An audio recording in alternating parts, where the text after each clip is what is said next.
Ladies and gentlemen, please welcome Lara Trump.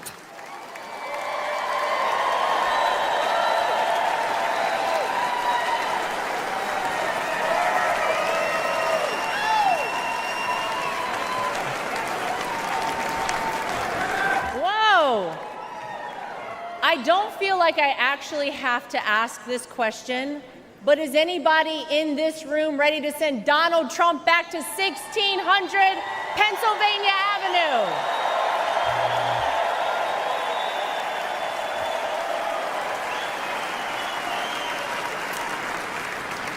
Well, it may not be a surprise that I actually had a very different speech that I was prepared to give up here tonight. That all changed at 6:11 on Saturday evening. Nothing prepares you for a moment like that. Our family has faced our fair share of death threats, mysterious powders sent to our homes, tasteless and violent comments directed towards us on social media, but none of that prepares you as a daughter-in-law to watch in real time someone try to kill a person you love. None of that prepares you as a mother to quickly reach for the remote and turn your young children away from the screen so that they're not witness to something that scars the memory of their grandpa for the rest of their lives. The prayers and well wishes we've received over the last 72 hours have been overwhelming, to say the least.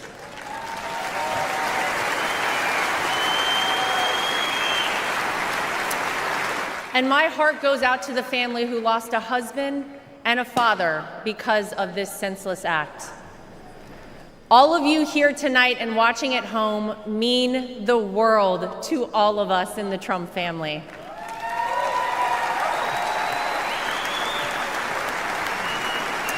If Donald Trump has shown us anything, it's that when it feels impossible to keep going, those are the times we must keep going.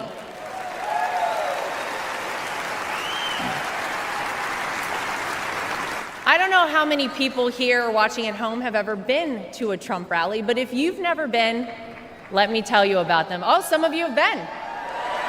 Oh.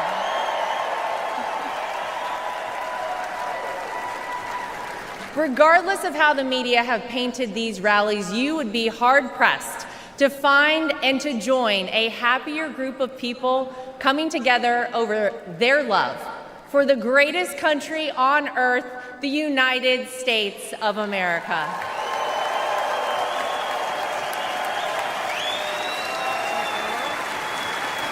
I dare anyone trying to leave a Trump rally without leaving with some new friends. You always make friends at a Trump rally, right?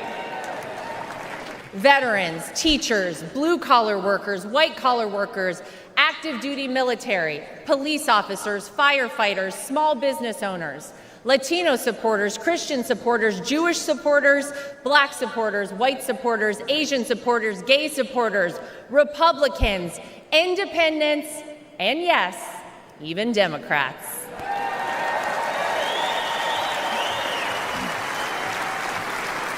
At a Trump rally, you're not viewed as your profession, your religion, or the color of your skin. You're viewed as one thing: an American.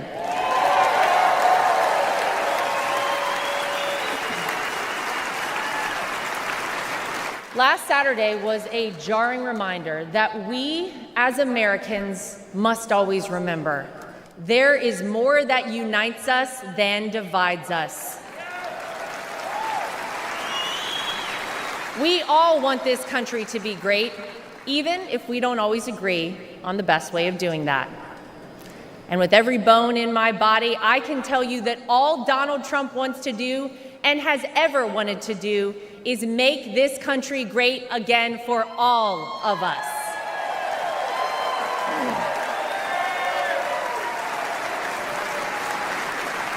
Proverbs 28 reads, "The wicked flee, though no one pursues, but the righteous are as bold as a lion."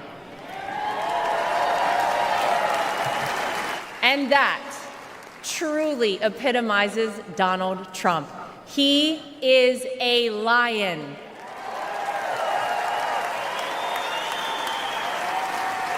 He is bold, he is strong, he is fearless, and he is exactly what this country needs right now.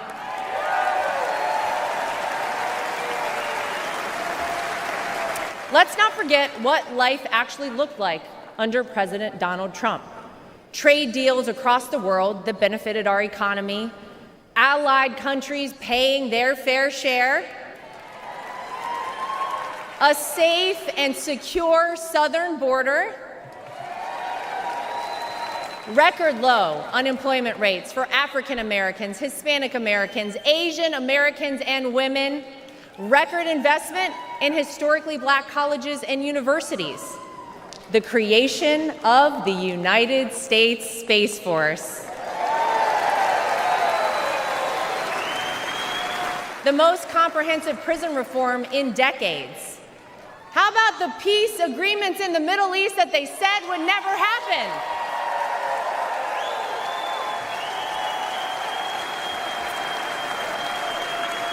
The largest tax cuts in American history, our energy independence, massive amounts of red tape cut, and no new wars when Donald J. Trump was president.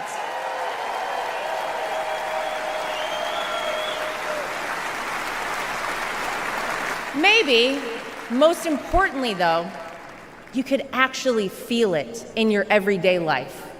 Now, you didn't have to love everything that he tweeted, but you cannot deny you were better off when Donald Trump was in office.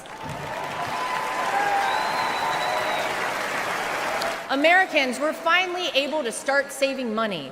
Home prices were affordable, and gas hit a low of $1.87 a gallon.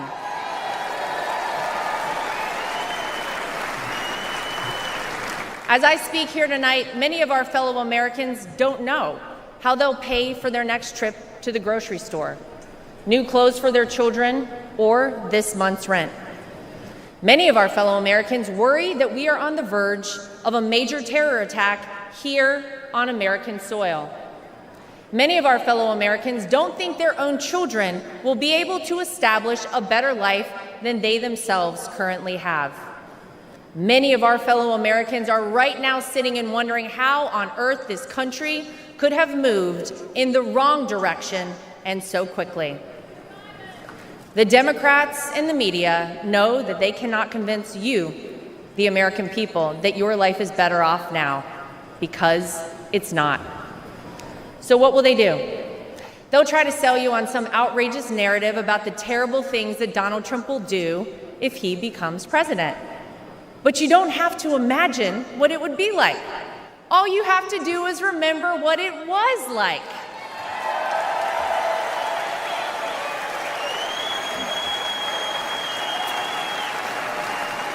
I know. Oh, yeah.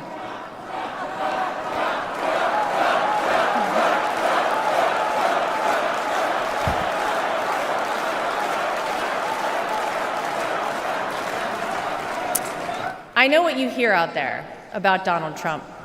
I know what you read, what the media tells you, and what out-of-touch celebrities on the left say about this man. But when I look at Donald Trump, I see a wonderful father, father-in-law, and of course, grandfather to my two young children, Luke and Carolina.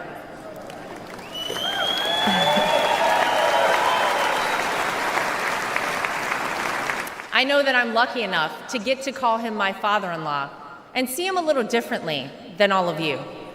But it's through that lens that I sometimes wish more people could see him. This is a man who has sacrificed for his family and a man who has truly sacrificed for his country.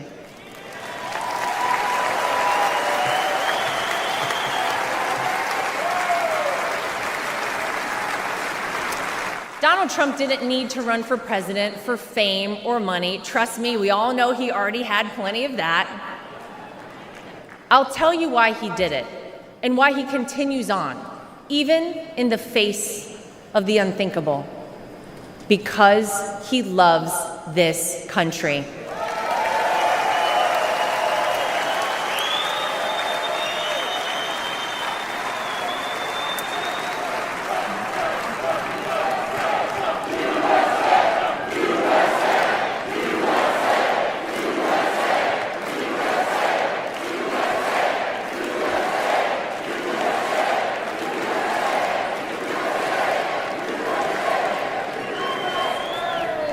He did it for his grandchildren, for your children and grandchildren, and for the generations to come.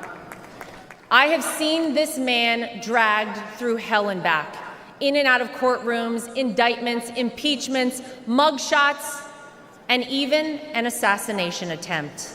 And yet, he has never backed down.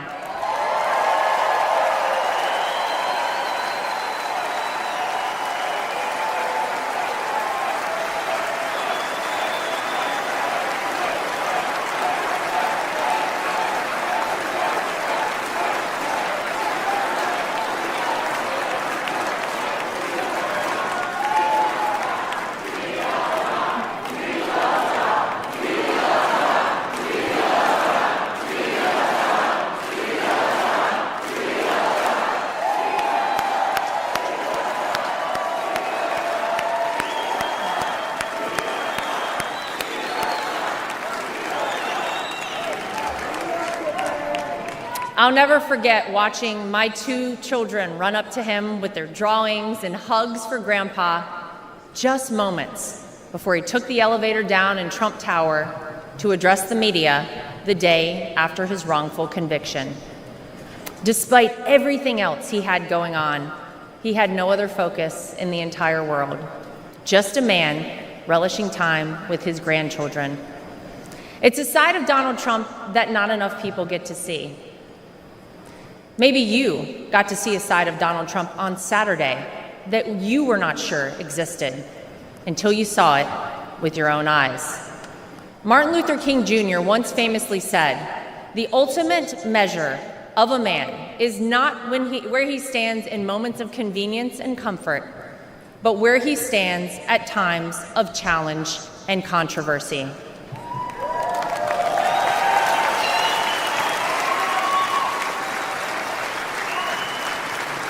There's no doubt that Saturday was one of the most frightening moments of my father-in-law's life.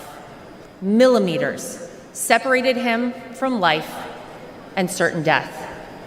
And yet, it was in the midst of it all, as he was jostled off stage by Secret Service, that he knew how defining that moment would be for our country, and he hoisted his fist in the air.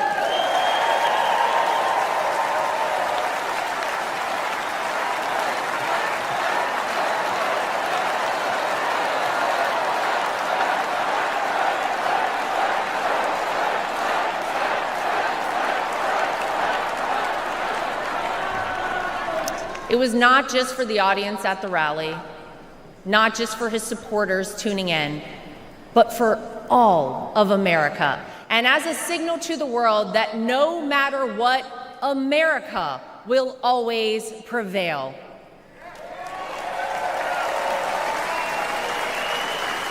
Though it's been strained and attacked, no enemy, no force, not even a bullet is strong enough to break our American grit and our American soul. We are the country whose founders gave their fortunes, freedom, and lives to pursue the dream of a free society. We are the country of Thomas Edison, Susan B. Anthony, Henry Ford, and Harriet Tubman. We are the country who fought and won 2 world wars. And we are the country who always rises to meet the moment, no matter how insurmountable the task. And in that split second, on Saturday, Donald Trump reminded us all of that very history and who we are at our core as a nation. That is the Donald Trump that I know.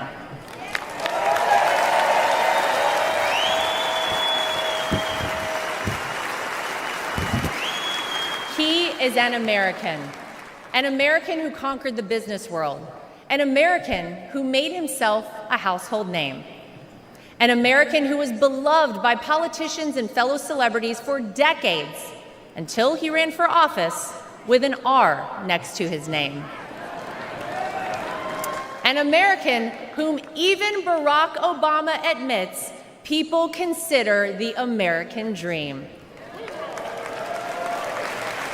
And instead of sailing off into the sunset after an illustrious real estate and television career, he decided to give back. He decided to bring some of the things that had made him so successful in life to all of you in order to improve the lives of all Americans. Black, white, brown, gay, straight, all Americans, because that's the man that Donald Trump is.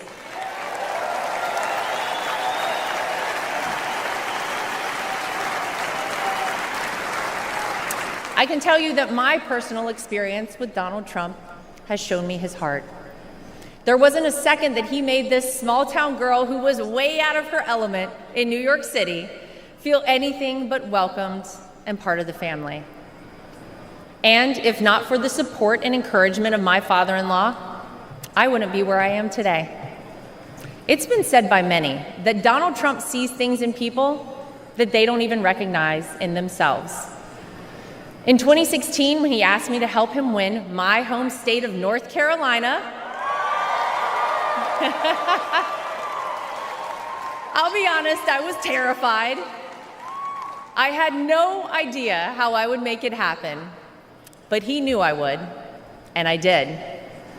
When I was given an opportunity to join a television network as a commentator, it was the push and support of my father-in-law that gave me the confidence to take that job. Always the first one to call or text me after a TV hit and tell me, "Great job, keep going." Not bad, right? Or even a few months ago, when he called and asked me to be the co-chair of our party,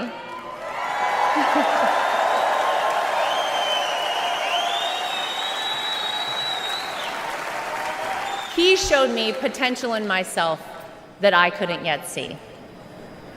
So tonight, to my father-in-law, I want to say thank you.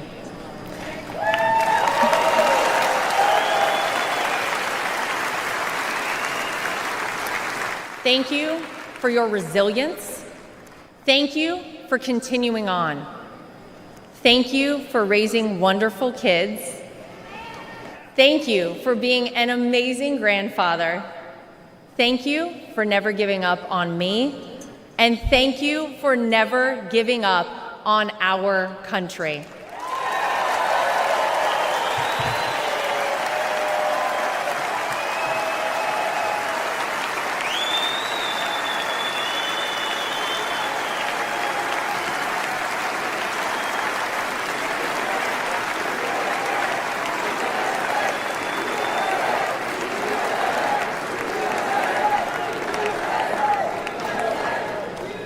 Tonight, I come to you, not as the co-chair of the RNC, not as the daughter-in-law of the candidate. Tonight, I come to you as a mom and as a citizen of this country. For those of you watching who have never voted for Donald Trump, I know what the media and his political opponents have tried to tell you about this man. Believe me, I have seen and heard it all, but I have also seen the truth. I am proud to know Donald Trump, to campaign for him, to vote for him, and to raise his grandchildren.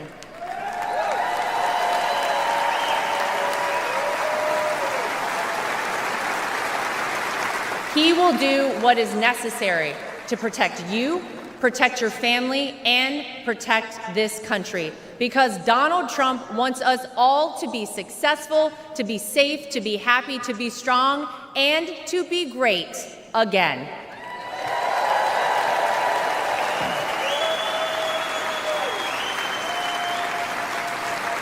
Tonight, I'm asking you to vote, not for the Donald Trump you see flashed on your TV every day, splashed across the headlines.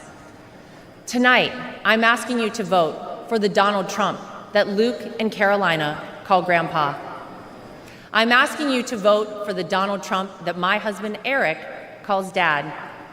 I'm asking you to vote for the Donald Trump that I call my father-in-law. I'm asking you to vote for the Donald Trump who can and will make America great once again for all of us. Thank you. God bless you. God bless the United States of America. We love you.